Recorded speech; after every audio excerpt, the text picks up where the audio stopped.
Hello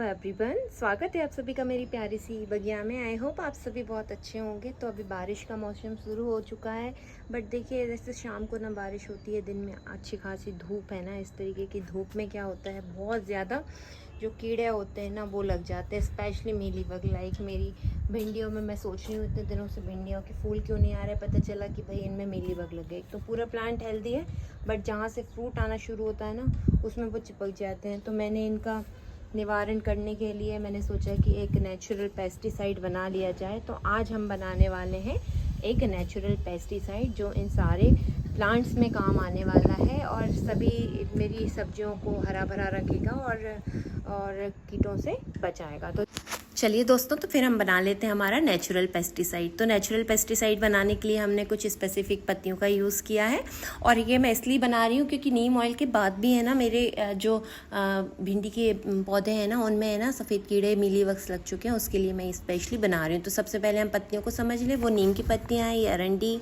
ये सफ़ेद धतूरा है, एंड दिस इज सीताफल की, दीज आर सीताफल की पत्तियाँ, एंड दीज आर जाम, मतलब अमरूद की पत्तियाँ। मैं जाम बोलती हूँ ना हमारे यहाँ पर, तो मैं जाम ही निकलता है मुँह से, अमरूद कम निकलता है। सो ये सारी पत्तियों को मैंने इकट्ठा कर लिया है। इनमें अलग अलग तरीके के इनके स्पेशल क्वालिटीज़ हैं जिसके कारण ये पेस्टिसाइड और इंसेक्टिसाइड की तरह काम करती हैं।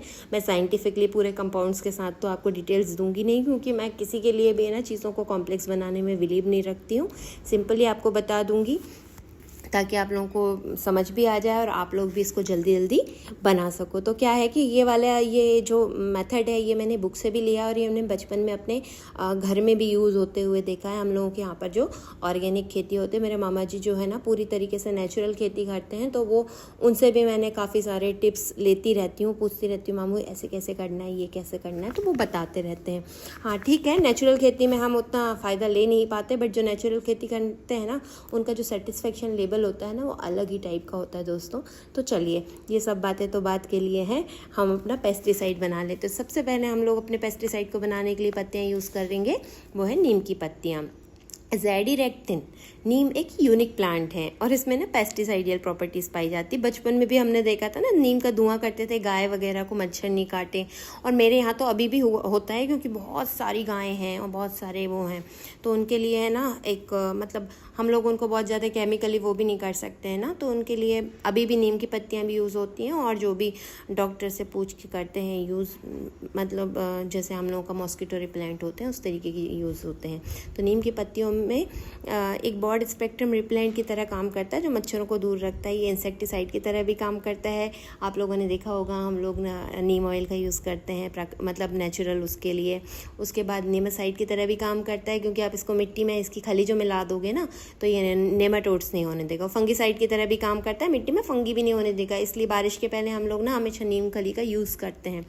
और दूसरी हम फिर लेते हैं सीताफल की पत्तियाँ। दोस्तों बचपन में सुना होगा सीताफल के जो बीज होते हैं, सीताफल के बीजों को है ना पीस के लगाने से जू नहीं होती, पहले के लोग लगाते थे शायद। अभी मैंने है ना 1-2 ब्लॉग्स में किसी के में देखा, ऑस्ट्रेलिया में एक बंदी रहती है, वो सीताफल को पीस के अभी भी अपने बालों में लगाती है। सो बहुत अच्छा है ना, बाहर भी हमारे लोग जो बाहर गए हैं वो लोग अभी भी हमारे नेचुरल चीज़ों का यूज़ कर रहे हैं। बहुत अच्छा लगता है ये सब चीज़ें सुनकर। तो ये बात वैसे ही प्रूफ हो जाती है कि सीताफल की पत्तियाँ इंसेक्टिसाइड की तरह काम करती हैं। तो हम इन पत्तियों के लेंगे क्योंकि ये पत्तियाँ इफेक्ट करेंगी एफिड्स को, ग्रासहोपर्स को, ग्रीन वर्क्स को टारगेट करती हैं। इनको मरने भी नहीं देती पर रिपेलेंट की तरह काम करती हैं। तो ये हमारा नेचुरल साइकिल फॉलो होता रहेगा। फिर उसके बाद हम लेंगे अमरूद की पत्तियाँ। आई थिंक आप लोगों ने कभी पढ़ा हो कि जब मलेरिया बहुत हो गया था एक टाइम पर, तो बड़े हमारे घर के बोलते थे कि भाई अमरूद और नीम की पत्तियों को मिलाकर धुआं कर दो, इनकी स्मेल से ही ये ना मच्छर जो है चले जाएंगे। तो अभी भी मैंने देखा है कई जगह पर ही करते हुए। और इनकी पत्तियों में मतलब मॉस्किटो रिपेलेंट कंपाउंड्स मतलब कुछ ऐसे कंपाउंड्स होते हैं जो मॉस्किटोज़ को रिपेल करते हैं, इसलिए हम अमरूद की पत्तियाँ लेंगे। धतूरे की पत्तियाँ, दोस्तों दोस्तों धतूरे की पत्तियाँ आई थिंक है ना, अभी भी मैंने देखा है, हम लोग भी है ना धतूरा जब तोड़ के लाते हैं ना पूजा के लिए तो अच्छे से हैंड वॉश करते हैं। मम्मी बचपन में हमेशा इंस्ट्रक्शन देती थी, धतूरा काब ये जो पत्तियाँ रहती हैं ना, इनको तोड़ने के बाद हमेशा अच्छे से हैंड वॉश करो, क्योंकि इसमें थोड़ा सा टॉक्सिक, अब ऐसा बोलते हैं कितना टॉक्सिक होता है, मैंने कभी इस पर रिसर्च तो नहीं किया, बट हल्का सा टॉक्सिक होता है। तो इसके लिए हम लोग इसका यूज़ करेंगे, क्योंकि बहुत अच्छा इंसेक्टिसाइडियल पोटेंशियल होता है इसकी पत्तियों में। और जो लोग नेचुरल खेती करते हैं तो पेस्टिसाइड बनाने के लिए धतूरे की खेती का यूज़ करते हैं। तो अब हम क्या करेंगे, सारी पत्तियों को पीस लेंगे।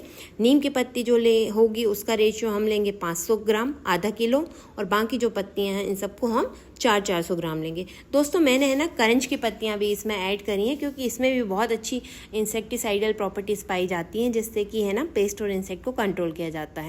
तो नीम की पत्तियाँ हम ले लेंगे 500 ग्राम और बाकी सारी पत्तियों को ले लेंगे 400 ग्राम। तो ये सारा आप रेशियो है ना थोड़ा सा ध्यान रखिएगा। और इन सब पत्तियों को पीस के ऐसे किसी पॉट में आप रख लेंगे जिसमें आप उबाल सकें। और ले लेंगे 2 लीटर गोमूत्र। गोमूत्र के तो मैं आपको कितने ही फ़ायदे बताऊं यार, बहुत सारी बीमारियों में भी आयुर्वेदिक लोग जो उपचार करते हैं, बहुत सारी बीमारियों में भी काम आता है। और गोमूत्र से हम लोगों ने फर्टिलाइज़र भी बनाया, मैंने उसका इफ़ेक्ट आप लोगों को दिखाया ना, मेरे करेले वगैरह में कितना अच्छा इफ़ेक्ट रहा है। तो इन सब चीज़ों को हम मिला लेंगे। 2 लीटर हमने गोमूत्र लिया है। अब हम इसको रख लेंगे चूल्हे पर, तेज़ आंच में रखा है मैंने, क्योंकि चूल्हे पे जल्दी हो जाता है इसलिए मैंने इसमें लिया। मेरा पॉट भी बिरयानी का था, ख़राब हो गया, तो मैंने सोचा कि चलो हम इसको कर लेते हैं। तो ये वाला मेरा जो एरिया है ना, अभी मतलब यहाँ पे मेरे पूरे इंडोर प्लांट्स रखे हुए, इंडोर सेमी शेडेड प्लांट्स रखे हुए हैं।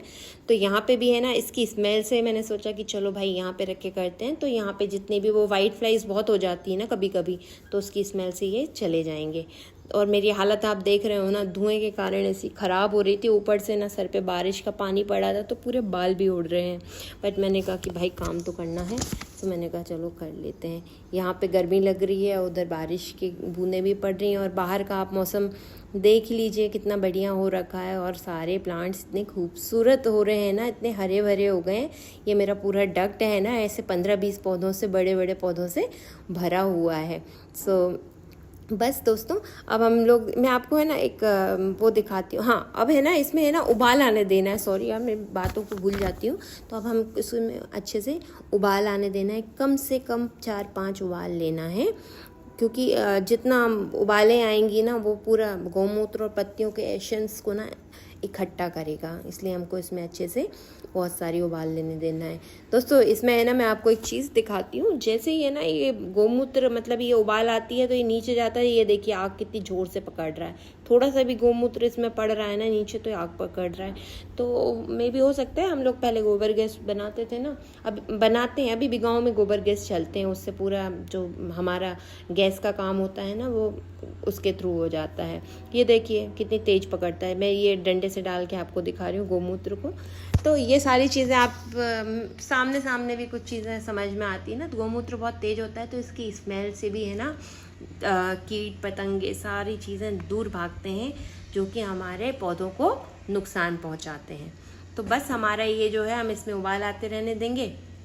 और मैं आपको इफ़ेक्ट भी दिखाने वाली हूँ, क्योंकि मैंने ये पूरा वीडियो है ना पूरा 15 दिन में बनाया है। सबसे पहले मैंने इसको बनाया, फिर उसके बाद है ना मैंने इसको ठंडा किया, ठंडे करने के बाद छानने का भी मैंने आपको दिखाया, ताकि आप कोई भी चीज़ स्किप नहीं करें। और कितना डालना है, कितना स्प्रे करना है, वो सारी चीज़ें भी मैं आपको इसमें शो करने वाली हूँ। उसके बाद है ना मेरी जो भिंडियाँ हैं उस पर इसका इफ़ेक्ट कितना हुआ, वो चीज़ भी मैं आपको पूरी तरीके से अच्छे से बताने वाली हूँ। तो आप लोग इस वीडियो में बने रहिएगा, आखिरी तक देखिएगा, ताकि आपको इसके इफ़ेक्ट दिखें और आप लोग भी इसको बना के यूज़ कर सकें।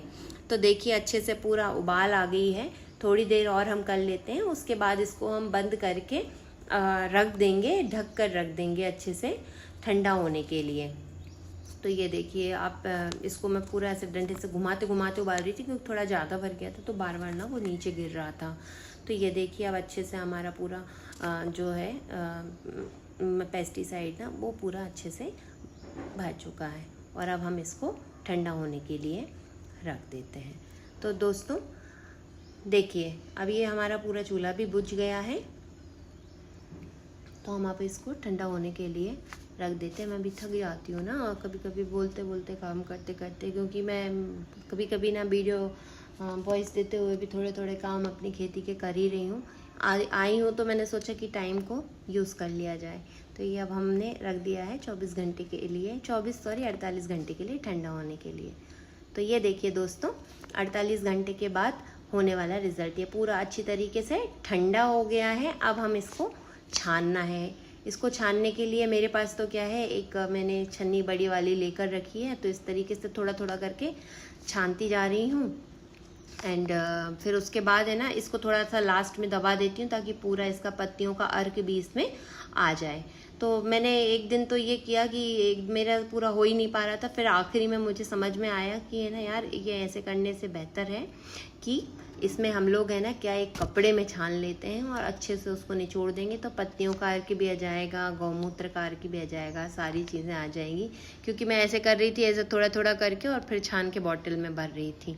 तो फाइनली समझ में आया कि इतनी मेहनत करने से अच्छा है कि अब हम इसको है ना एक कपड़े में पूरा डाल देते हैं और कपड़े को अच्छे से निचोड़ करके उसका अर्क निकाल लेते हैं और उसको बॉटल में सेव करके रख लेते हैं। तो ये जो हमारा बॉटल में देखिए इस तरीके से, और पूरा हमने निचोड़ करके कर लिया। और अभी भी बहुत सारा निकलने वाला था, तो ये छोटी बॉटल में बना नहीं, तो फिर मैंने इसको अच्छी 2 लीटर की बॉटल ली और लगभग ये देखिए इस तरीके से पूरा निचोड़ने के बाद लगभग 1.5 लीटर के बराबर हमको ये मिला।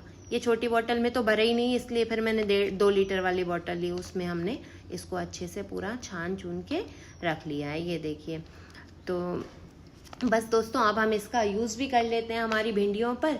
तो इसको यूज़ करने के लिए सबसे पहले हम लोग एक स्प्रे वाली बॉटल लेंगे। आपके यहाँ पे कॉलिन वॉलिन की बॉटल भरी पड़ी हो या कि है ना आपके पास स्प्रे बॉटल हो तो बहुत ही अच्छा है, स्प्रे बॉटल में ले लेंगे हम। सबसे पहले क्या करना है हमको, एक मैंने तो है ना ये मेरे पास जो बॉटल है आप कॉलिन की, वो लगभग 400 ml की बॉटल है। तो उसमें मैंने ले लिया है, इसमें मैंने बॉटल में ले लिया है थोड़ा सा मैंने मतलब मान लीजिए जैसे कि है ना 400 ml पानी आपने लिया, 400 ml की बॉटल में 350 ml पानी लिया, तो 20 ml के लगभग आप ये जो हमने पेस्टिसाइड बनाया वो ले लीजिए और इस पर स्प्रे कर दीजिए। नीम में काफ़ी सारे वो लग गए थे मीलीबग्स, तो इसको मैंने सारी पत्तियों को हटा दिया, ऊपर से इसका कटिंग भी कर दी। और ये देखिए मैं अच्छे से ना इन पे एक एक जगह पे स्प्रे कर देती हूँ ताकि जो भी है ना हमारे मीलीबग्स है वो यहाँ से चले जाएं। और मैंने इनको अच्छे से स्प्रे कर दिया। तो दोस्तों हम लोग है ना उसका रिज़ल्ट भी देख लेते हैं कि 3 दिन के बाद क्या रिज़ल्ट रहा। तो ये देखिए यहाँ पर ये पत्तियाँ आ गई हैं नई, और भी बहुत सारी नीचे से नई ब्रांचेस आ रही हैं। तो मुझे ऐसा लग रहा है मैंने कभी भिंडी को कट नहीं किया था ऊपर से, पर कट करने से नई नई ब्रांचेस आ गई। तो इस तरीके से इसकी कटिंग भी हो गई, प्रूनिंग भी हो गई, और 3G कटिंग बोल सकते हो। अभी तो सिंगल कटिंग करी है तो सिंगल कटिंग बोल दीजिए। कटिंग आने से कितने बढ़िया हेल्दी हो गए हैं मेरे पौधे वापस से। तो दोस्तों मैंने आपके लिए ये स्पेशली रखा था कि मैं इसका इफ़ेक्ट भी दिखाऊंगी, इसलिए इतने दिनों के बाद मैंने वीडियो बताया ताकि है ना आप लोगों को नेचुरल पेस्टिसाइड का महत्व समझ में आए। तो बस दोस्तों आज के लिए इतना ही था। नेक्स्ट वीडियो में मिलेंगे कुछ नए इन्फॉर्मेशन के साथ। तब तक के लिए bye bye, and please do not forget to like share and subscribe my channel, and also comment कीजिए कि आपको कुछ इशू है तो मैं आप लोगों का सॉल्व करने की कोशिश करूँगी। तब तक bye bye and thanks for watching.